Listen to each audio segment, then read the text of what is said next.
हाथ एकदम सुन्न हो गया भाई। अरे टायर में पानी घुस गया है, ग्लव्स ठंडा पड़ गया है, फ़ोन काम नहीं कर रहा है, एक्शन कैमरा काम नहीं कर रहा है, so I don't know what is happening. कहते हैं सफ़र खूबसूरत हो तो मंजिल मायने नहीं रखती, लेकिन आज का सफ़र सिर्फ खूबसूरत ही नहीं बल्कि ख़तरनाक भी होने वाला है। ये खूबसूरत से दिखने वाले रास्ते अपने आप में ही एक चैलेंज है, ऊपर से बारिश और जमा देने वाली ठंड।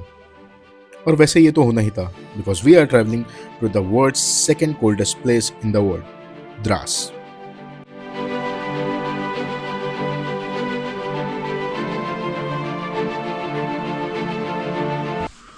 तो गुड मॉर्निंग है सभी को श्रीनगर से। तो आज है हमारा डे 4 और हम मन तो नहीं है मेरा क्योंकि मेरे जूते भी भीग रखे हैं और बारिश कंटिन्यू हो रही है और ठंड बहुत है यहाँ पे। बाहर का मैं आपको दिखाऊं तो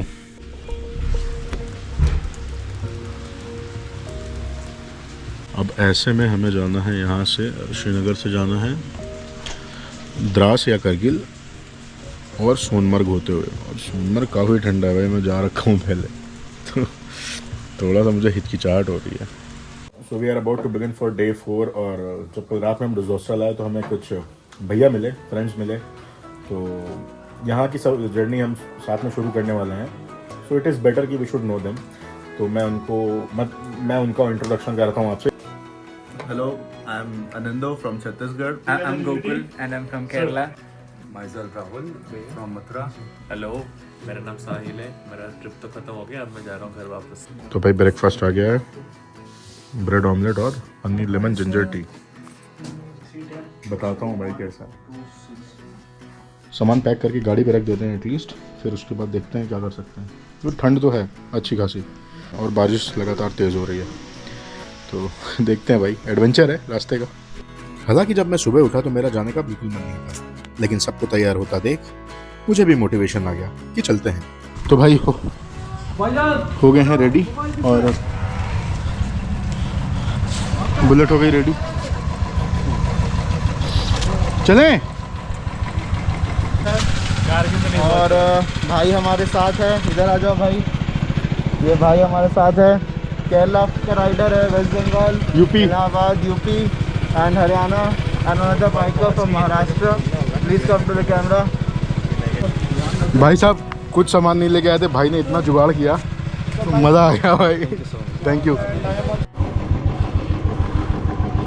बैग पैक हो चुके थे, गाड़ी स्टार्ट हो चुकी थी और अब बारी थी निकलने की।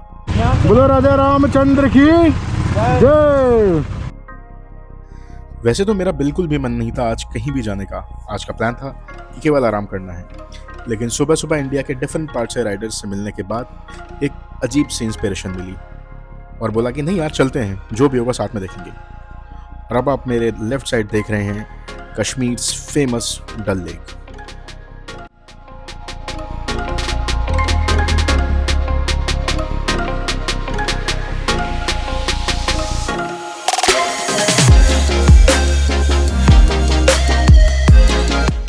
और फिर कुछ देर इन खूबसूरत रास्तों पे चलने के बाद अब बारी थी हमें फ्यूल डलवाने की। तो भाई पेट्रोल भरा के निकले हैं। भाई कश्मीरी क्यूट गाइस मिले हैं। और पूकी भाई, क्या नाम? मुबारक हो तुमको। आरिफ भाई, सलमा। आजा मुन्नी, तुझे पाकिस्तान छोड़ाऊं। ये कितने लीटर का है? 20 लीटर। चलो मिलते हैं, बाय। एक बार बाय। अब इन छोटे छोटे नन्हे नन्हे क्यूट क्यूट बॉयज को बाय बोलने के बाद अब हम निकल चलते हैं अपनी अगले पड़ाव यानी कि सोनमर्ग के लिए। हालांकि बारिश तो नहीं हो रही थी, लेकिन मौसम भी साफ नहीं था और थोड़ी थोड़ी देर पे हमें बूंदाबांदी महसूस हो रही थी।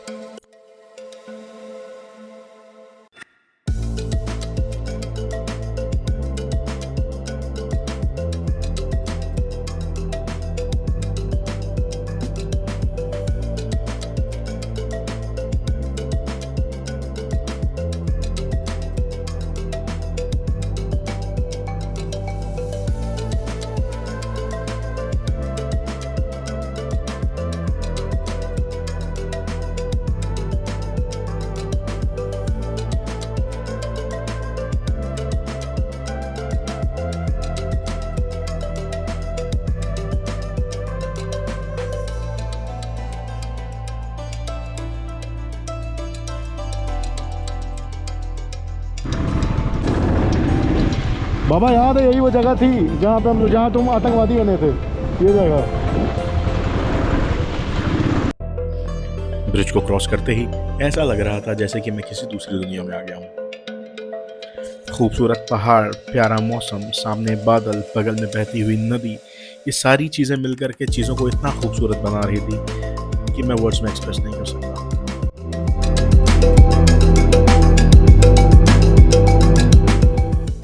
अगर मैं इस लद्दाख ट्रिप की बात करूं तो ये आइडिया मेरा नहीं था, ये आइडिया था मेरे पार्टनर कुणाल दास का। अब कुणाल ने एक नई बाइक खरीदी तो उसे हमेशा से ही चुलती कि मुझे लद्दाख जाना है। अब 2 दिन पहले वो मुझे फ़ोन करता है कि मैं कलकत्ता से निकल रहा हूँ। अब हालांकि जाना तो मैं भी चाहता था, लेकिन फिर मैंने उससे पूरा एस्टिमेट पूछा कि कितना खर्चा लगेगा, कितने दिन लगेंगे, क्या क्या ज़रूरत की चीज़ें हैं। जब सारी चीज़ उसने मुझे बताई तो फिर मैं भी कन्विंस हो गया। चलो डांस करो, कुछ करो।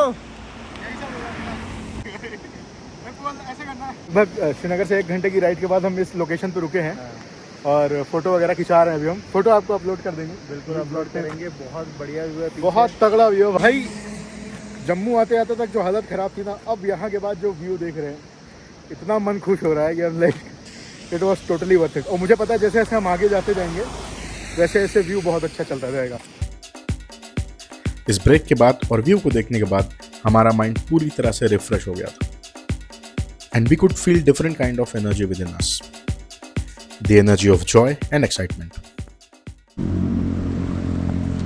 तो भाई ठंड हो गई है वापस से स्टार्ट, बहुत तेज़, और बारिश भी स्टार्ट हो गई है। तो आई थिंक ये सेफ़ रहेगा कि अगर हम थ्रू आउट द जर्नी इसको पहन के रखें। मतलब एप्पल के वो देखें बगीचे, तो एक एक पेड़ पे कई सारे एप्पल्स लदे थे, बट फ़ोटो लेने के लिए रुकना पड़ता फिर कभी। बहुत ठंड है भाई, आगे पता नहीं क्या होगा। जावांगे जितने आपा गए सी।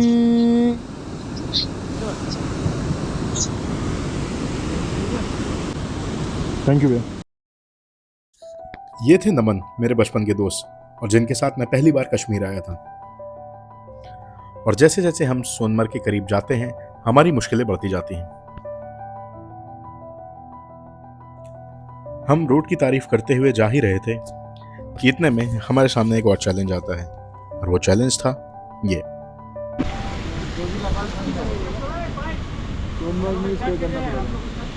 सोनमर्ग में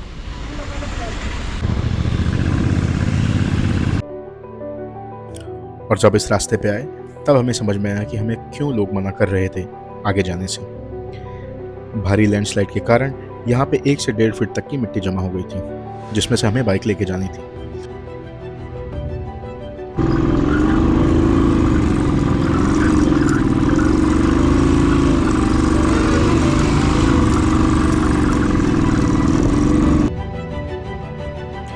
मिट्टी वाले रास्ते को पार करने के बाद now it was the time to cross the Sonmarg tunnel. और जैसे ही हमने टनल के बाहर का व्यू देखा, I fell in love with it. It was just भाई कितना ज़बरदस्त खूबसूरत है यार ये, स्पेशली। भाई जी क्या करना है? भाई हम लोग पहुंच गए सोनमर्ग। सोनमर्ग यहाँ से 2 किलोमीटर दूर है और आज बोल रहे हैं जोजिला पास बंद है। तो हम लोग का प्लान ये है कि सोनमर्ग में कोई अच्छा स्टे देखे। Good good good. सोनमर्ग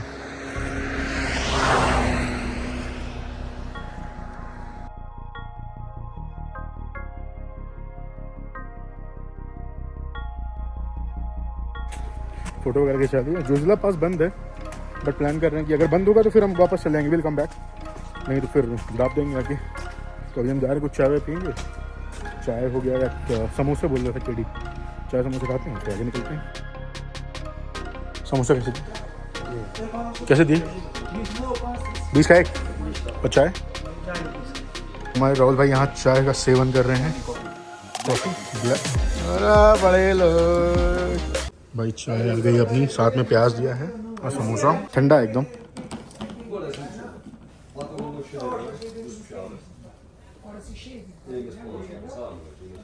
ठीक लग रहा, बस 20 रुपए का आएगा। समोसा खाया कैसा? बढ़िया है लेकिन ठंडा है, थोड़ा गर्म होता तो मजा आएगा। तो सोनमर्ग अभी पहुंच गए हैं और आगे चल के ये पता चला है कि जोजिला बंद है, इस वजह से हम यहीं सोनमर्ग में स्टे करेंगे। मेरा मन भी था सोनमर्ग में स्टे करने का। Too beautiful, look at it.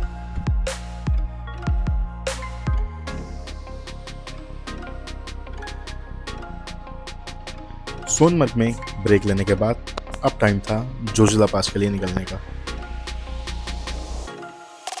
अब अगर जोजिला पास की बात करें तो ये 11,650 फुट की ऊंचाई पर स्थित है और ये NH1 यानी नेशनल हाईवे 1 जो कि श्रीनगर को लेह से कनेक्ट करता है। अगर यहाँ के मौसम की बात करें तो मौसम कभी भी बदल सकता है। It is very unpredictable.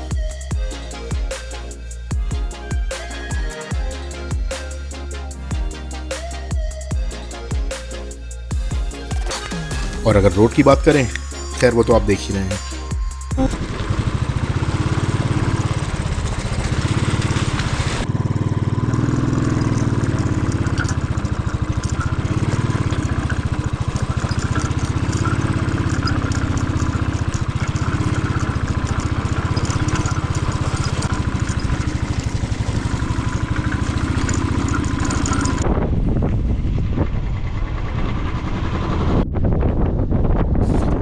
जैसे जैसे हम श्रीनगर से जोजिला की तरफ बढ़ रहे थे वैसे वैसे एलिवेशन गेन हो रहा था और मौसम लगातार ठंडा होता जा रहा था। धीरे धीरे बारिश शुरू हो गई और हमने डिसाइड किया कि अब हमें रेनकोट पहन लेना चाहिए। मौसम को इतनी तेजी से बदलता देख we all were amazed.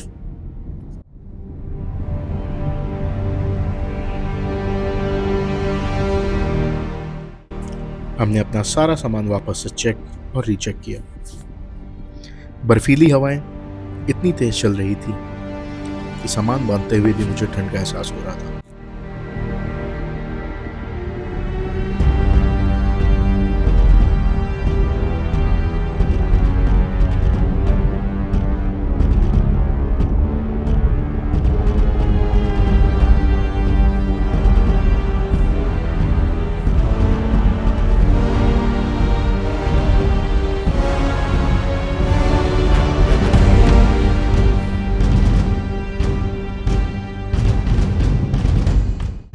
Raincoat पहनने के बाद हम निकल पड़े जोजिला पास के लिए। लेकिन जैसे जैसे रास्ता आगे बढ़ता जा रहा था बारिश और तेज होती जा रही थी और टेम्परेचर भी लगातार गिरता जा रहा था। All good? See, snowfall is happening. We'll get the snowfall. जैसे जैसे मैं आगे बढ़ रहा था बारिश और भी तेज हो रही थी।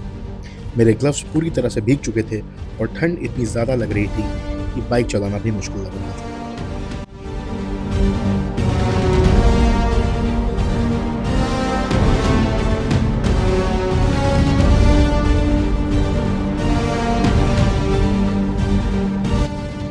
और इन्हीं उबड़ खाबड़ रास्तों और ख़राब मौसम को पार करते हुए हम पहुंच गए जोजिला पास।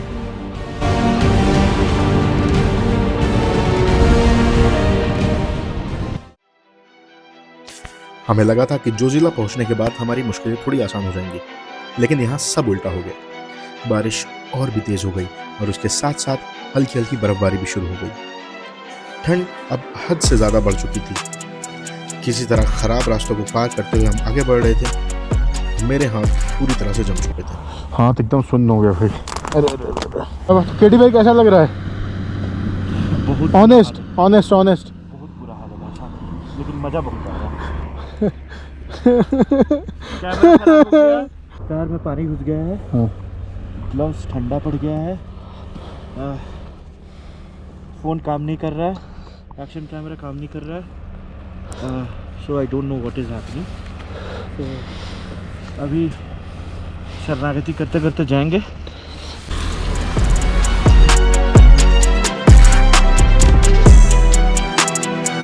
हमें थोड़ी थोड़ी सांस लेने में दिक्कत हो रही थी, but thankfully we were carrying the oxygen cylinder. फिर जैसे तैसे हम द्रास की तरफ आगे बढ़े। थोड़ी दूर आगे एक चेक पोस्ट आया जहां हमें अपनी पहचान और गाड़ी की डिटेल्स रजिस्टर करवानी थी उस पॉइंट तक पहुंचते पहुंचते ठंड से इतनी हालत ख़राब हो चुकी थी कि मेरा आगे जाने का बिल्कुल भी मन नहीं था। भैया यही कमरा देखो यार, गांड मरा गया 25 किलोमीटर। अरे पकौड़े रजिस्टर करा के आ जाओ अपना वो। जी सर। आपको कहाँ जाना है? ले नाम बोलो। सौरभ सिंह, गाड़ी नंबर बोलो। UP 70 UP 70 mobile number 6392। क्या है गाड़ी बाइक? हाँ कितने लोग हैं? एक अकेला। ले जी। आई वॉज टायर्ड, लेकिन यहाँ का व्यू देखने के बाद मेरी सारी थकान दूर हो गई थी। तो भाई अभी एक यहाँ पे लद्दाख पुलिस की चेक पोस्ट है, वहाँ पे रुका, गाड़ी की चेकिंग हुई। बुरा हाल है भाई, गाड़ी की चेकिंग मतलब एंट्री हुई, उन्होंने नाम पूछा, नंबर पूछा, ग्लव्स भीग चुके हैं, ठंडी हवा है, जाने का आगे बिल्कुल मन नहीं है। लेकिन भाई लोग कह रहे हैं कि 25 किलोमीटर बचा है, आधा घंटा का रास्ता है। भाई बादल पीछे का हटा है,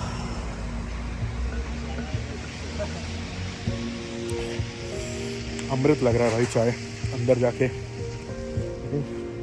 ये तबीयत खुश कर दिया यार, चारों तरफ ही बर्फ है। भाई पकोड़े बनवा रहे हैं यहाँ पे, पकोड़े और गर्म चाय। और चाय एक पी ली, लेकिन लग रहा है एक और चाय लूँगा। पकोड़े भैया बना रहे हैं। भैया ये मैं कह रहा हूँ कि ये बोल रहे हैं कि आगे 3 किलोमीटर में होटल है, तो वहाँ चले, क्योंकि 6:30 ऑलरेडी बज गया। भाई चलो जल्दी द्रास पहुंचते हैं, रास्ता सही है। द्रास में पता नहीं होटल मिला नहीं मिला।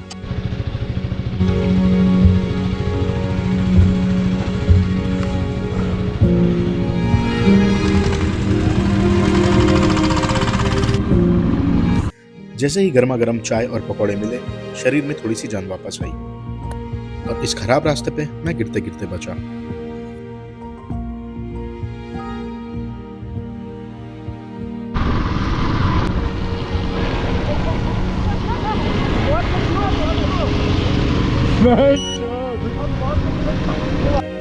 हम में से किसी का भी मन आगे जाने का नहीं। हमें लग रहा था कि जहां होटल मिल जाए वहीं रुक जाए, लेकिन फिर कुछ ऐसा हुआ जिसने हम सभी में जोश भर दिया।